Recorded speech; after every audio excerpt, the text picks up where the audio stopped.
মৃত্যুর আগে তিনটি কাজ করে যেতে পারলে মৃত্যুর পরও মানুষের আমল নামায় তার হিসাব সওয়াবের অ্যাকাউন্টে সওয়াব যোগ হতে থাকে। তিনটি আমল নবী করিম সাল্লাল্লাহু আলাইহি ওয়াসাল্লাম বলেছেন, ইদা মাতাল ইনসান, মানুষ যখন মারা যায়, ইনকাতা আনহু আমালুহু, তার সমস্ত আমলের দুয়ার বন্ধ হয়ে যায়, ইল্লা মিন সালাস, তবে তিনটা আমলের দুয়ার মানুষ মারা গেলেও বন্ধ হয় না।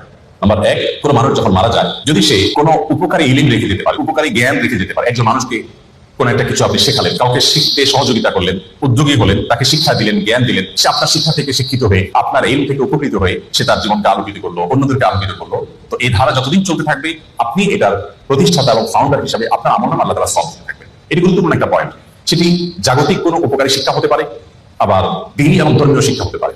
আপনি একটি দোয়া জানলেন, আপনি একটা আমল জানলেন, সেটা আরেকজনকে শেখালেন, তিনি আরেকজনকে শেখালেন, তো এই পরম্পরা যতদিন চলতে থাকে ততদিন পর্যন্ত মানুষের মৃত্যুর পর তার আমলনামায় সওয়াব যুক্ত হতে থাকে।